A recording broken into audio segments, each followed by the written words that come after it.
भगवान कृष्ण का जन्म हुआ। जन्म लेते ही भगवान वसुदेव जी से बोले, पिताजी हमें जल्दी गोकुल छोड़ के आइए। पिताजी बोले, बेटा हम जेल में बंद हैं, पाँव में बेड़ियां, हाथ में हथकड़ियां, हम आपको कैसे ले जा सकते हैं। तब भगवान बोले, हमें धारण तो कीजिए, हम आपको लेके चलेंगे ना। जैसे ही भगवान श्री कृष्ण को वसुदेव जी ने गोद में लिया, क्या हुआ मेरी माँ, पाँव की बेड़ियां अपने आप खुल गईं, हाथों की हथकड़ियां अपने आप खुल गईं। तात्पर्य यह है कि जो ईश्वर को लेकर चलता है उसे दुनिया का कोई भी बंधन बांध नहीं सकता, क्योंकि परमात्मा उसकी गोद में है, उसके हृदय में है। संसार के किसी बंधन में इतनी शक्ति नहीं कि वो उसे बांध दे। आज वसुदेव जी चले हैं, जेल के ताले अपने आप खुल गए। इसका तात्पर्य यह है कि जब आप परमात्मा को लेकर चलते हैं मन मंदिर में, तो आपके लिए मोक्ष के दरवाजे वैसे ही खुल जाते हैं जैसे जेल के ताले वसुदेव जी के लिए खुल गए। सारे गेट खुल गए, पहरेदार सो गए। अर्थात जो भगवान को लेकर चलता है, अर्थात जिसके हृदय में भगवान होते हैं, जो भगवान को याद करता है, उसके लिए द्वारपाल सारे सो गए ना। कंस के जितने भी द्वारपाल, ये द्वारपाल कौन थे, हमारी 10 इंद्रियां, 5 ज्ञानेंद्री प्लस 5 कर्मेंद्री। हमारी इंद्रियां कितनी होती हैं, हमारी इंद्रियां कितनी होती हैं, हमारी टोटल इंद्रियां कितनी होती हैं बताइए, 10। 5 ज्ञानेंद्री प्लस 5 कर्मेंद्री। ज्ञान इंद्री किसे कहते हैं, जिनसे हमें ज्ञान होता है। आंख से ज्ञान होता है रूप का, कान से ज्ञान होता है शब्द का, नाक से ज्ञान होता है गंध का, जिह्वा से ज्ञान होता है स्वाद का, और चमड़ी से ज्ञान होता है स्पर्श का। ये 5 ज्ञान इंद्री प्लस 5 कर्मेंद्री भी हैं, जिनसे हम कर्म करते हैं। हाथ से कर्म काहे का होता है, लेना देना। पांव से कर्म होता है चलना फिरना। मुंह से कर्म होता है बोलना बतलाना, ये मुख। और 2 गुप्तेंद्री, मूत्र द्वार और मल द्वार, जहां मलमूत्र व्यक्ति त्याग कर, वो भी एक कर्म है, वो इंद्री कर्म कर रही है, मलमूत्र त्याग रही है। टोटल 5 ये कर्मेंद्री 5, ज्ञानेंद्री 5, टोटल 10। इन 10 को संचालित कौन करता है, इन 10 इंद्रियों को संचालित कौन करता है, मन। कौन करता है, मन। मन यदि ना लगे तो आंख खुली होगी पर आप देख नहीं पाएंगे। कई बार आंख खुली होती है पर मन कहीं और होता है तो देख नहीं पाते आप। कई बार मन कहीं और होता है पर कान से आप सुन नहीं पाते क्योंकि मन कहीं और था। तो जब तक मन सपोर्ट ना करे तब तक कोई भी इंद्री काम नहीं करेगी। समझ रहे हैं। तो 10 इंद्रियों को संचालित करने वाला मन होता है। अच्छा, मन के ऊपर क्या होता है, मन को कंट्रोल कौन करता है, मन को आज्ञा कौन देता है, मन को कौन ठीक मार्ग दिखाता है, क्या नाम है उसका।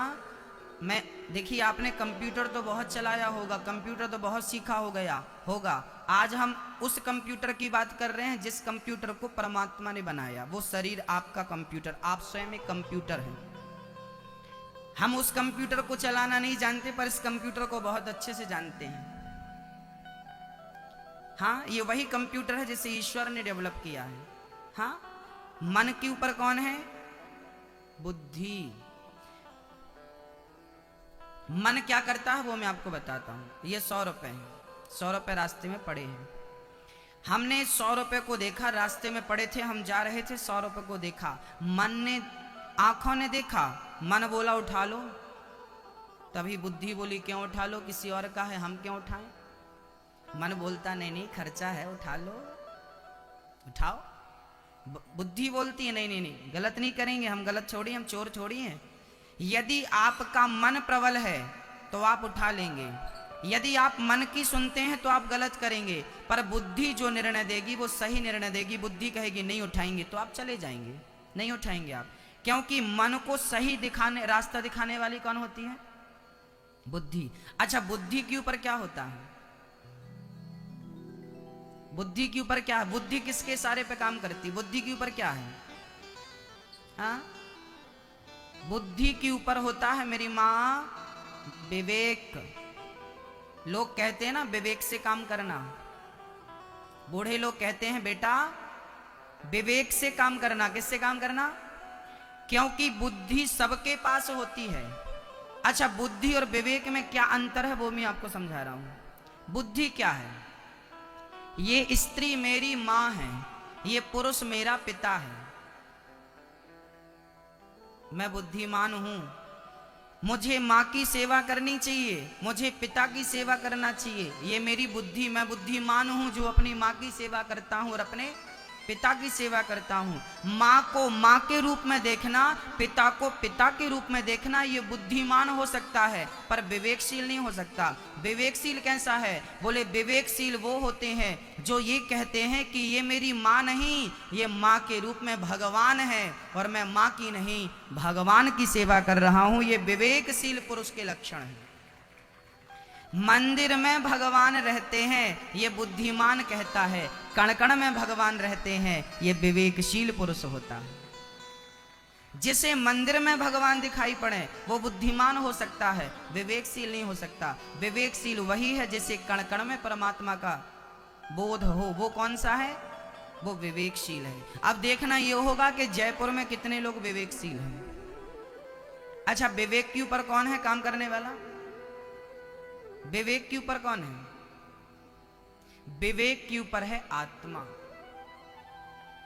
जो पावर है, जो सबको चार्ज करती है, आत्मा के ऊपर है सीधा परमात्मा। ये शरीर का सिस्टम आपको समझा दिया गया। तो भगवान कृष्ण को लेकर गए तो 10 द्वारपाल सो गए, मतलब 10 इंद्रियां जो ईश्वर को लेकर चलता है उसे काम क्रोध लोभ मोह परेशान नहीं करते। जो गोविंद की शरण में रहते हैं ना, उन्हें माया परेशान नहीं करती। भक्तों, कई लोग कहते हैं गुरुजी हम बड़े परेशान हैं, हम बड़े परेशान हैं, हमारा मन हमें बहुत परेशान करता है, हमारी इच्छाएं हमें बहुत परेशान करती हैं। एक बात बता दूं, एक मछुआरा था, आज उसका मन हुआ चलो मछली पकड़ते हैं। गया, जाल लेकर गया, उसने तालाब में, पानी कमर तक था, वहां तक तो गया। अब कमर तक पानी में खड़ा हुआ और उसने जाल उठाया और यूं, जाल फेंकने वाला कैसे जाल फेंकता है वो आपने कभी देखा हो, नहीं तो देखिए, वो जाल ऐसे पकड़ता और ऐसे ये दूर, ऐसे दूर फेंकता है।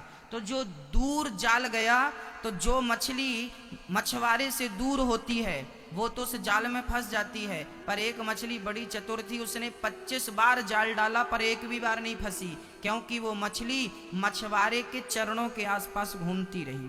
क्योंकि जाल डालेगा तो दूर डालेगा और चरणों में तो जाल डालेगा नहीं। तो जो मछली दूर थी वो तो फंस गई, पर जो चरणों में रही वो नहीं फंसी। इसका तात्पर्य यह है मेरी माँ कि जो भगवान से दूरियां बना के रखते हैं वो माया के जाल में फंस जाते हैं, पर जो भगवान के चरणों में रहते हैं वो माया के जाल में कभी नहीं फंसते। यदि माया के जाल से बचना हो तो गोविंद की शरण ग्रहण कर लीजिएगा। कह दीजिएगा कि प्रभु मैं आपका और आप मेरे। भगवान की शरण ग्रहण कर लीजिए। कह दीजिए कि मैं आपका हूं प्रभु, मेरे तो गिरधर गोपाल दूसरो ना कोई। हाँ, बस मेरी माँ, इस प्रकार भाव बनाइएगा कि प्रभु मैं आपका हूं। भगवान कृष्ण को लेकर चले, रिमझिम रिमझिम रिमझिम बारिश होने लगी। अर्थात जो भगवान को लेकर चलेगा उसके जीवन में कृपा की बरसात तो होनी ही है। ये पानी नहीं, ये कृपा बरस रही है। आगे चले तो यमुना का जल स्तर बढ़ने लगा। यमुना भक्ति का प्रतीक है। जो भगवान को लेकर चलता है उसके जीवन में भक्ति वैसे ही बढ़ती है जैसे यमुना का जल स्तर बढ़ने लगा। आगे चले तो कृष्ण कहाँ ले जाके रखता है आपको? वसुदेव जी जब गोकुल पहुंचे तो वहां पर यशोदा ने कन्या को जन्म दे रखा था। उस कन्या का नाम था योग माया। वो भगवान की क्या थी? माया थी, ईश्वर की माया। अच्छा, वसुदेव जी कृष्ण को लेकर कहां पहुंच गए? माया के पास पहुंच गए। समझ रही हो मेरी मां? समझ में आए तो सिर ऐसे ऐसे हिलाना, समझ में नहीं आए तो ऐसे ऐसे कर देना, हम रिवीजन करा देंगे। पर ध्यान से समझना, हमारा समझाना तब सार्थक जब आपकी समझ में आए। नहीं समझ में आए तो हम बहुत समझा दें तो भी कोई अर्थ नहीं। हाँ, और नींद आए तो बता देना, लोरी भी सुना देंगे आपको। और हमें आप गप्पे लड़ा लो। हाँ, सबकी अपनी अपनी पंचायत चल ही रही है। वसुदेव जी महाराज कृष्ण को लेकर चले तो वो पहुंच कहां गए? माया के पास। याद रखना, भगवान की भक्ति में सबसे बड़ी बाधा क्या है? माया। ईश्वर को पाने का मन जिस दिन बना लोगी ना मेरी मां, उस दिन माया आपको पकड़ के अपनी तरफ खींचने लगेगी। मम माया दुरत्तया। वसुदेव जी ने भी गलती कर दी, कन्हैया को उठा के रखा और माया को उठा लिया, और जैसी माया को लेकर आए तो फिर से बेड़ियां लग गईं, दरवाजे लग गए, पहरेदार जाग गए। जैसा बंधन पहले था वैसा हो गया। माधव को लेकर चले तो बंधन से मुक्त हो गए, और माया को लेकर आए तो बंधन में बंध गए। सच्चाई यह है कि माधव बंधन से मुक्त करता है और माया तो बंधन में ही डालती है। इसलिए माया नहीं, माधव, गोविंद, भगवान का स्मरण बना रहेगा तो माया की ताकत नहीं कि वो भगवान के भक्त को स्पर्श भी कर सके। हम में इतनी क्षमता नहीं है कि हम माया को जीत सकें या हम माया पर विजय प्राप्त कर सकें। हाँ, यदि मेरा कन्हैया कृपा करेगा तो मैं माया से बच जाऊंगा, नहीं तो माया के चक्कर में तो सब उलझे पड़े हैं, सब परेशान है माया के लिए, सबको माया चाहिए। ये माया बड़ी बंधन में डालती है मेरी माँ। एक बार क्या हुआ, ये माया की बात आई तो मैं एक चर्चा सुना दूं। एक राजा था। आपके और हमारे जीवन में ईश्वर तक पहुंचने में बाधा क्या है समझिएगा। देखिए, अच्छा मैं आपको एक चीज समझाता हूं प्रैक्टिकली। देखिए, अभी आप हमें देखिए अच्छे से, हम दिख रहे हैं आपको कि नहीं दिख रहे हैं? अब देखिए, अब दिख रहे हैं? नहीं। अच्छा, हमारे और आपके बीच में क्या आ गया? क्या आ गया? एक पर्दा आ गया। हम तो आपके बीच में ही हैं, पर हमारे और आपके बीच में यदि ये पर्दा आ जाए तो हमारा आपसे लिंक टूट जाएगा, संपर्क टूट जाएगा। किसके कारण? केवल पर्दा के कारण। भक्तों, जितने करीब हम आपके हैं और जितने करीब आप हमारे हैं, सच कहता हूं इतने ही करीब हम सबके कन्हैया हैं। भगवान भी हम सबके करीब ही हैं, पर वो नजर क्यों नहीं आते? क्योंकि ये माया का पर्दा पड़ा है ना मेरी माँ। ये माया का पर्दा जिस दिन आप हटा दोगी, कन्हैया सामने बैठा नजर आ जाएगा, वो देख लो बैठा है। ये माया का पर्दा हटता नहीं, वो नजर आता नहीं। हम दोष देते रहते हैं, भगवान दिखता नहीं, भगवान है नहीं। क्या करें भाई। एक राजा थे। वो राजा रोज जंगल में एक उन्होंने कृष्ण का मंदिर बना रखा था, बड़ा सा ठाकुर जी का। वो रोज जाते थे और वहां बैठकर 5 घंटे तक भगवान का कीर्तन, चिंतन, स्मरण करते रहते थे, बस आनंद से। एक दिन भगवान प्रसन्न हो गए। राजन, मैं बड़ा खुश हूं, बोल तुझे क्या चाहिए? आज जो तू मांगेगा मैं तुझे दूंगा। मांग, क्या चाहता है? राजा ने कहा कि प्रभु, मेरी एक इच्छा है कि आप सारी प्रजा को, मेरी सारी प्रजा को दर्शन दे दें, ताकि उनका भी आपके दर्शन से कल्याण और उद्धार हो जाए।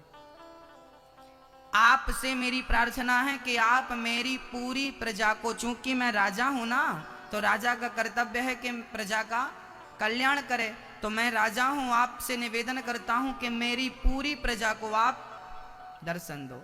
भगवान बोले, भक्ति तो आपने की है और दर्शन आप सबको देना चाहते हैं, तो अच्छा ये बताओ कि किस प्रकार दर्शन होगा? तब भगवान कृष्ण ने कहा कि राजन, एक काम करना, आप कल ठीक 10 बजे अपने सारी प्रजा को मेरे पास ले आना, मैं सबको एक संग दर्शन दूंगा, एक साथ। अब राजा बड़े प्रसन्न होकर दौड़े दौड़े दौड़े दौड़े गए और उन्होंने क्या कहा? उन्होंने भगवान से जो बात हुई वो सारी प्रजा को सुनाया। सुनो, आज भगवान हम सबके बीच में कल आएंगे 10 बजे, सब तैयार हो जाना। गांव में डिंडोरा पीट दिया गया, कानों कान खबर फैल गई कि कल भगवान 10 बजे मिलने वाले हैं। चलेगा? कौन कौन चलेगा? सारे बच्चों से लेके बुढ़ों तक ने हाथ उठाए, सब चलेंगे। दूसरा दिन हुआ, सबने सवेरे 4 बजे स्नान किया और सबने ढोल नगाड़े मंजीरा झांझ ली और कीर्तन करते हुए चल पड़े। श्री कृष्ण गोविंद हरे मुरारी, हे नाथ नारायण वासुदेव।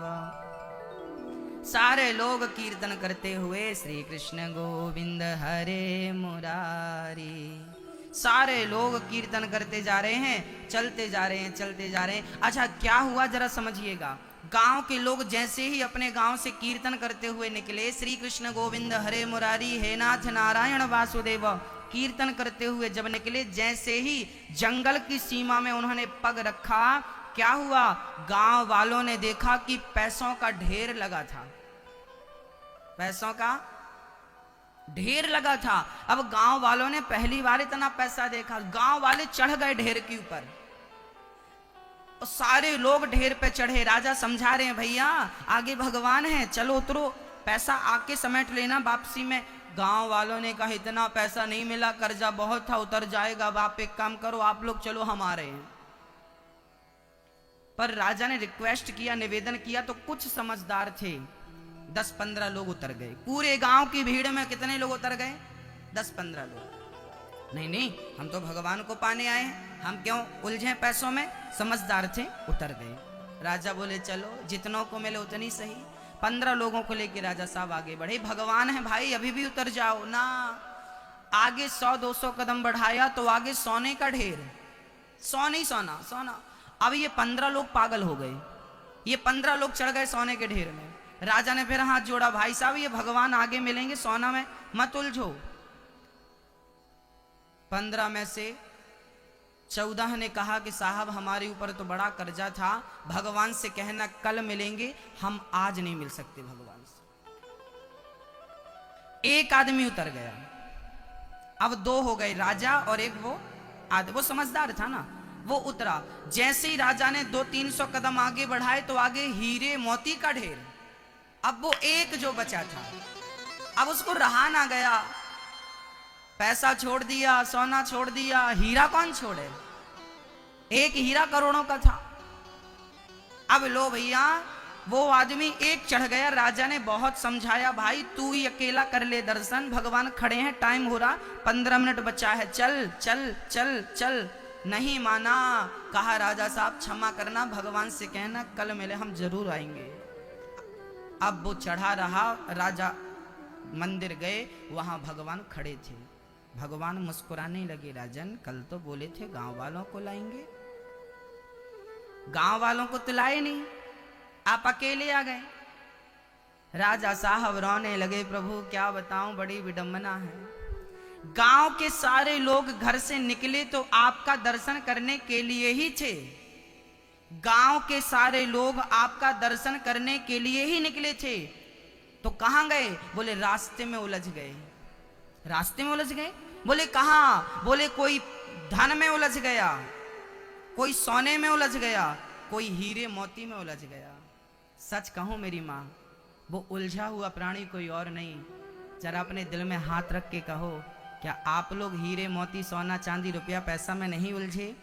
यदि इस सोने चांदी हीरे मोती को जिस दिन त्याग कर गोविंद के लिए आगे बढ़ोगे ना, वो तो खड़ा ही है दर्शन देने के लिए। आ जाओ, मैं खड़ा हूं दर्शन देने के लिए। हम हैं जो उतरते ही नहीं, हम हैं जिनसे मोह ममता त्यागी नहीं जाती, वो तो खड़ा है दर्शन देने के लिए। आ मेरी शरण में। मीराबाई ने अपने सोना चांदी हीरा मोती से मन को हटाया, तब उसे जाकर गिरधर गोपाल मिले।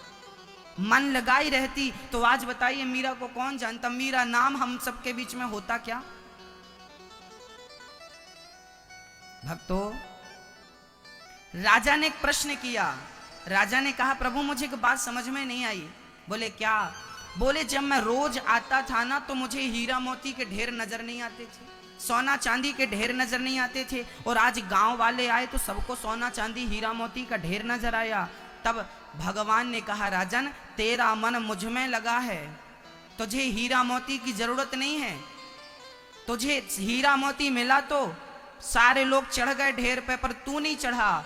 जो हीरा मोती को छोड़कर और मेरी तरफ भागता है उसे मैं निश्चित मिलता हूँ, और जो मुझे छोड़कर हीरे मोती की तरफ भागता है। राजन, जब वो गांव वाले मुझे पाने के लिए चले तो जो मुझे पाने के लिए चलता है उन्हें रास्ते में सोना चांदी हीरा मोती मिलता है। ये हीरा मोती सोना चांदी उनके पांव की बेड़ियां हैं जो उन्हें मुझ तक पहुंचने से रोकता है। निकले सारे थे मुझ तक पहुंचने के लिए, पर पांव में बेड़ियां किसकी पड़ गईं? रुपयों की, सोने की, हीरे की। इन बेड़ियों ने उनको, तो आप यदि कह रहे हैं कि हम बहुत धनी हैं, बहुत पैसे वाले हैं, तो याद रखना यही पैसा बेड़ी भी बन जाता है जो ईश्वर की प्राप्ति में बाधा है। इसलिए धन हो तो धन को धर्म से जोड़ते रहना, सत्कर्म करते रहना, तब बढ़िया रहेगा। राजा चरणों में गिर पड़े। इस कथा से आपने क्या सीखा, हमें ये बताइए। ये कथा हमें क्या सिखाती है कि माया ही भगवान तक पहुंचने में सबसे बड़ी बाधा है। जिनका मन माया में लगा है उनका मन माधव तक नहीं पहुंच सकता, और जिनका मन माया से हट गया उनका मन सीधा गोविंद के चरणों में चला जाएगा। माया माया सब कहें माधव कहे न कोय, और एक बार माधव कहे सो माया चेरी होए। याद रखना भक्तों, जब भगवान को तुम पालोगे ना तो माया फिर बड़ी बात नहीं है, माया तो मिलेगी ही मिलेगी। माया को पाना बड़ी बात नहीं है। आज सारे ब्रज में उत्सव चालू हो गया। हाँ, सारे ब्रजवासी लाला के जन्म की बधाई देवे लगे। हाँ, सारे लोग बधाई दे रहे हैं। शंकर जी भी बधाई देने के लिए आ गए। भगवान कृष्ण के हाथों में जो बंसी है ना, वो बंसी शंकर जी ने दी थी, और शंकर जी ही बांसुरी बनकर भगवान के हाथों में चले गए। मैया लाला को दर्शन कराए दे। मैया बोली बाबा तो को दर्शन नहीं करा सकूंगी। क्यों बाबा, काय ना दर्शन करावेगू? शंकर जी बोले मैया काय ना दर्शन कराएगी? मैया बोली बाबा तेरी शकल बड़ी डरावनी है, मारो छोरा देखेगो तो डर जावेगो, मैं दर्शन नहीं कराए सकूं। अच्छा, शंकर जी बोले मैया तो मैं कैसे दर्शन करूंगा? जब तक तू दर्शन ना कराएगी मैं यह द्वार को छोड़ूंगा ना है। मैया बोली बाबा ऐसे 40 दरवाजे हमारे घर में है, मैं ये दरवाजे को खोलूंगी ना है। शंकर जी बोले मैया दर्शन कराए दे, मैं झगड़ा ना करूं। मैया बोली तो बाबा का धमकी दे मोकू, का करेगो तू बोल? शंकर जी बोले राम राम। अच्छा, मैया भी कोई ऐरे गहरे नच्छो खैरे की मैया छोड़ी है, जगत के पालनहार की मैया है, तो आज उसकी बातें तो शंकर जी को भी सुननी पड़ेंगी। कोई ऐरे गहरे की मैया थोड़ी है वो, जगत के पालनहार की मैया है वो। अब शंकर जी बोले मैया दर्शन कराए। जब मैया बोली बाबा चुपचाप बैठो रहा, चले जा अपने घर में, दर्शन ना कराए सकूंगी। थारी शकल गले में इतने बड़े बड़े सांप तेने लटका रखे हैं। तेरी शकल छोरा देखा को डर जावेगो। मैया अब मैया दर्शन ना कराई, दरवाजो याने बंद कर लियो। तब कन्हैया से भगवान ने कहा प्रभु मोको दर्शन कराओ। तब भगवान रोने लगे। अब मैया दौड़ी दौड़ी गई, का है गो छोरा को, का है गो, गोद में ले दूध पिलाए, पर कन्हैया चुप ना भय। राई नौन से नजर उतारी पर चुप ना भय, गाय की पूंछ से नजर उतारी पर भगवान चुप ना भय। अब मैया बोली राम राम, का है गो? शंकर जी बोले मैया यहाँ को भूत लग गए। अब मैया डर गई भूत को नाम सुन के। बाबा सच्ची बोल, छोरा को भूत लग गए का? हाँ मैया या को भूत लग गए। अब मैया रोए भी लगी, राम राम भूत कैसे उतारूं मैं, मुँह को तुम भूत उतारनो ना आवे। शंकर जी बोले मैया परेशान होने की जरूरत ना है, मैं सबन के भूत उतारूं, हमारे पास लाओ, मैं आके भूत उतार दूं। शंकर जी बोले मैया भूत उतरवानो है तुम्हारे पास ला। मैया बोली बाबा सच्ची बोलियो, आपसे भूत उतारनो आए? शंकर जी बोले मैया हम तो अच्छे अच्छों के भूत उतार दें, तुम्हारे छोरा की भूत नहीं उतार देंगे, लाओ। और जैसी मैया कन्हैया को गोद में देती है, लाला खिलखिला के हंसवे लगे। आज शंकर जी की गोद तक पहुंचने के लिए भगवान को रोना पड़ा। तब शंकर जी ने मन से कहा कि प्रभु जब आप राम बनकर आए तब मैं हनुमान बनकर आपकी सेवा में लगा रहा, अब आप कृष्ण बनकर आए हैं, मैं आपकी सेवा किस भांति करूं? तब कन्हैया बोले प्रभु जो आपकी मर्जी है सो कर लो। तब भगवान शंकर ने अपने आप को बंसी बना लिया। क्या बना लिया? बांसुरी। ये जो लाला के हाथ में बंसी है ना मेरी माँ, ये स्वयं भगवान शंकर बंसी के रूप में गोविंद के हाथों में है। आज सारे ब्रज में लाला को बधाई देवे को लंबी लंबी भीड़ लग रही है। आओ जरा लाला की बधाई सुन ले। सारे ब्रजवासी गा रहे हैं, सब लोग कह रहे हैं वाह वाह क्या बात है, कितनी सुंदर छवि है। नैन तुम्हारे कजरारे और घुंघराले बाल, रूप तुम्हारा देख के मोहन हाल हुआ बेहाल।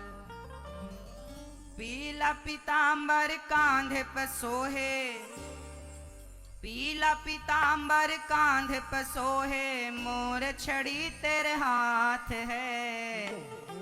दोनों हाथ उठाइए और कहिए वाह वाह क्या बात है, वाह वाह क्या बात है, वाह वाह क्या बात है, वाह वाह क्या बात है, वाह वाह क्या बात है, वाह वाह क्या बात है,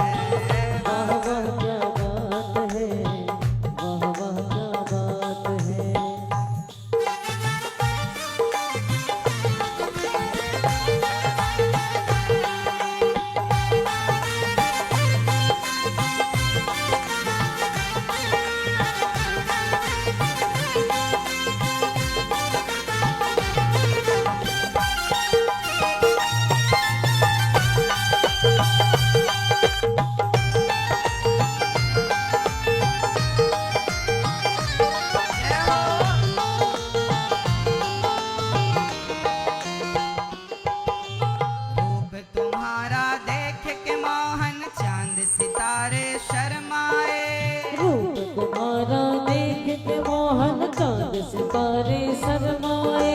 सांवरिया से मिलने देखो सभी देवता है आए, सांवरिया से मिलने देखो सभी देवता है आए।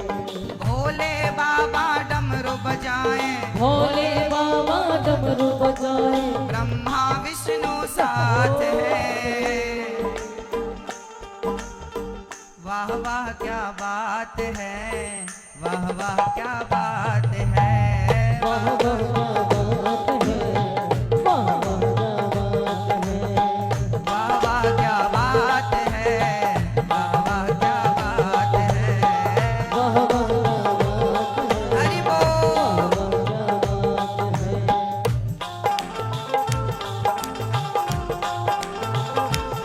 जय हो।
वाह वाह क्या बात है, वाह वाह क्या बात है, वाह वाह क्या बात है, वाह वाह हाजी वाह वाह क्या बात है, वाह वाह क्या बात है।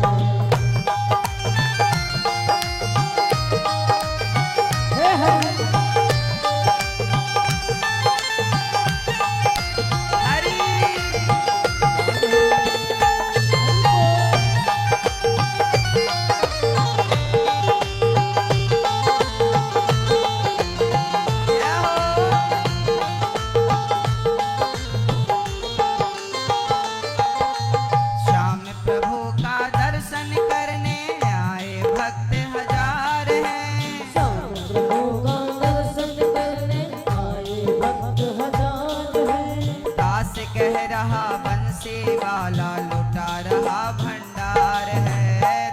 कह रहा बंसी वाला लुटा रहा भंडार है। जितना चाहो उतना लूटो, जितना चाहो उतना लूटो, जितना चाहो उतना लूटो, भागवत की ये बात है। हाँ, जितना चाहो उतना लूटो, भागवत की ये बात है। वाह वाह क्या बात है, वाह वाह क्या बात है।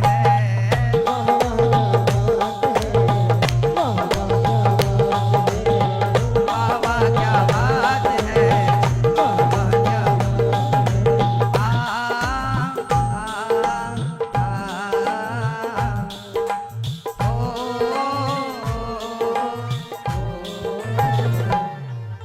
सच्चा है दरबार जहाँ बैठे लखदातार, जहाँ हो रही जय जयकार। श्याम तुम कितने सुंदर हो, तुम कितने सुंदर हो। सच्चा है दरबार जहाँ बैठे लखदातार, जहाँ हो रही जय जयकार। श्याम तुम कितने जरा सुंदर हो। जरा मेरे संग बोलिए, हाथ उठाइए और झूमते हुए। सच्चा है दरबार जहाँ बैठे लखदातार, जहाँ हो रही जय जयकार। श्याम तुम कितने सुंदर हो, तुम कितने सुंदर हो। जहाँ बैठे बोलिए, जहाँ हो रही जय जयकार। श्याम तुम कितने सुंदर हो, तुम कितने सुंदर हो। दोनों हाथ उठा के।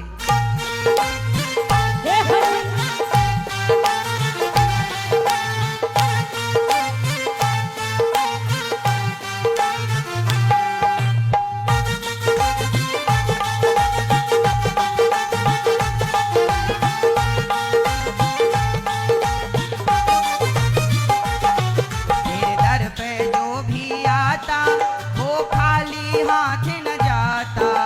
दर पे जो भी आता वो खाली हाथ न जाता। मोह मांगे मुरादें पाता, सब कुछ उसको मिल जाता। मांगी मुरादें पाता, सब कुछ उसको मिल जाता। भरता है झोली सबकी, भरता है झोली सबकी, भरता है झोली सबकी, जो मांगे बस एक बार। सच्चा है दरबार जहाँ बैठे लखदातार, जहाँ हो रही जय जयकार। श्याम तुम कितने सुंदर हो, तुम कितने सुंदर हो।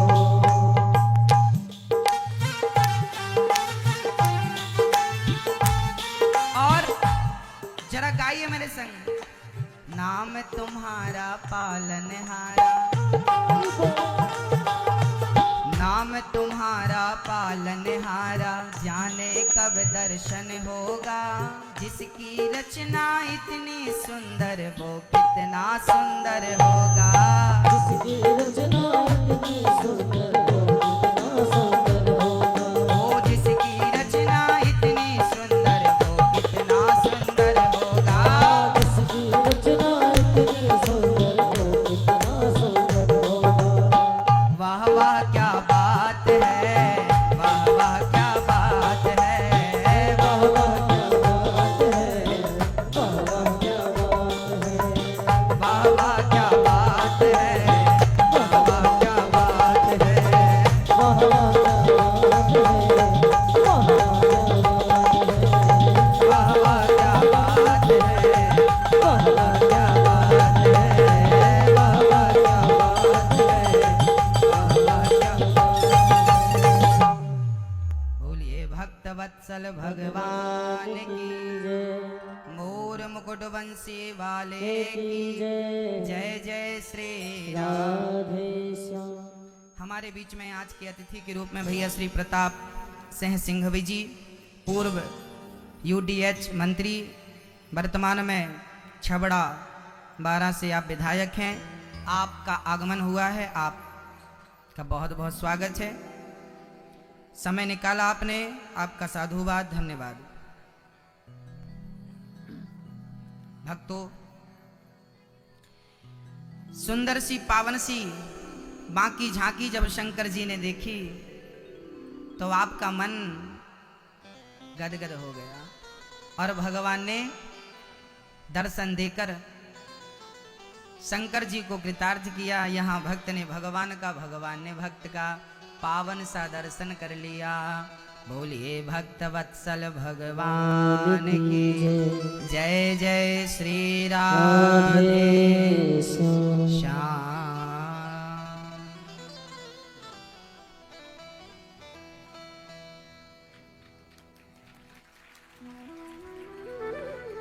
भक्तों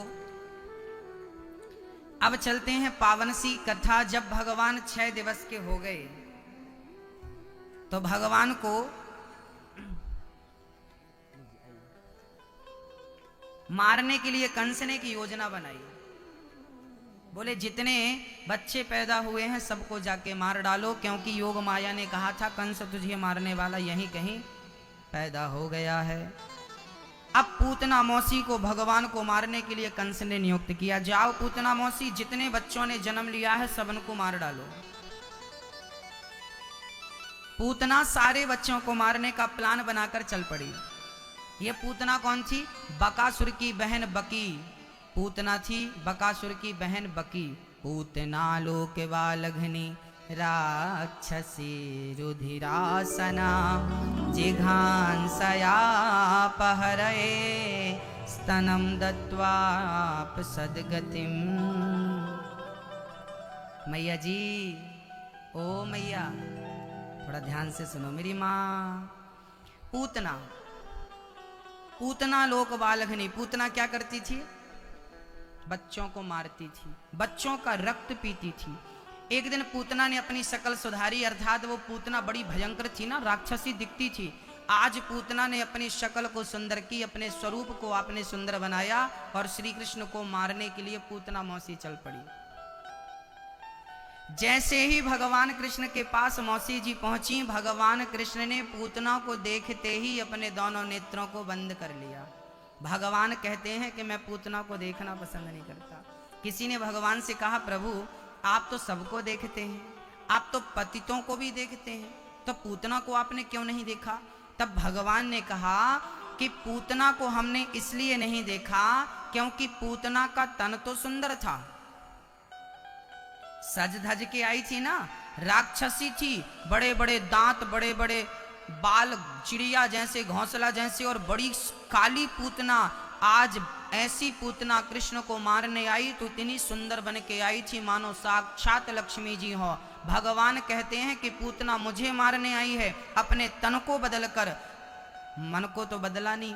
भगवान कहते हैं कि जिसका तन सुंदर होता है मन सुंदर नहीं होता, ऐसों को मैं देखना भी पसंद नहीं करता, इसलिए नेत्रों को कर लिया बंद।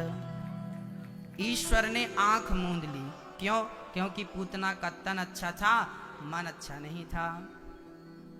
तो मेरी माँ, भगवान को पाना हो तो तन को सजाना आवश्यक है या मन को सजाना आवश्यक है? हम किसका श्रृंगार करें, तन का या मन का? मैया जी मैं आपसे प्रार्थना करूंगा, भैया जी आपसे भी करूंगा कि भगवान को तन की सुंदरता नहीं चाहिए। यदि तन सुंदर, भगवान तन को ही सुंदर देखते तो शबरी माता को भगवान कैसे मिलते? शबरी का तन सुंदर नहीं था। कहते हैं शबरी के पिता ने, शबरी के बारे में 2 चर्चाएं मिलती हैं, जरा ध्यान से सुनिएगा। माता शबरी एक दिन बैठी थी, शबरी की माँ बच्ची की चोटी कर रही थी, बाल गूंथ रही थी शबरी के। तभी शबरी ने देखा कि उनके पिता बहुत सारे जंगली जानवरों को इकट्ठा कर रहे थे। शबरी ने अपनी माँ से कहा, माँ ये पिताजी इतने सारे जानवरों को क्यों इकट्ठा कर रहे हैं, कारण क्या है? तब माँ ने कहा, बेटी कल तेरा विवाह है, कल बारात आएगी ना, तो इनका मांस पका करके बारातियों को खिलाया जाएगा। शबरी ने कहा, राम राम, मेरी शादी में इतने सारे पशुओं की बलि चढ़ाई जाएगी, ये तो गलत है। तुरंत माता शबरी ने अपनी माँ से चोटी छुड़ाई और दौड़ कर गई और जंगल में जितने पक्षी, जितने जानवरों को इकट्ठा किया था, दरवाजा खोल दिया। सारे जानवर पूंछ उठा उठा कर दौड़कर जंगल की तरफ जाने लगे और वो जानवर शबरी को आशीर्वाद देने लगे, शबरी तुमने हमें मुक्त किया है, भगवान तुम्हें मुक्त करेंगे, तुमने हमें आजाद किया है, भगवान तुम्हें भवसागर से पार करेंगे। उस दिन से शबरी वापस नहीं गई, जंगल में चली गई। मतंग मुनि के आश्रम में उन्होंने गुरु मंत्र दिया और राम नाम जपती थी शबरी माता। शबरी की दूसरी चर्चा इस प्रकार है कि एक बार शबरी का जब विवाह का समय आया तो शबरी इतनी काली थी और इतनी गंदी दिखती थी कि शबरी के पिता को चिंता हो गई कि मेरी बेटी से विवाह करेगा कौन। तब अमावस्या की रात को शबरी का विवाह फिक्स किया गया और जिस लड़के से विवाह हुआ वो लड़का बारात लेकर चला, शबरी को डोली पर बिठाया। अब रास्ते में जब जंगल में बारात पहुंच गई तो लड़के ने विचार किया कि मेरी पत्नी कैसी है, एक बार देखूं तो सही।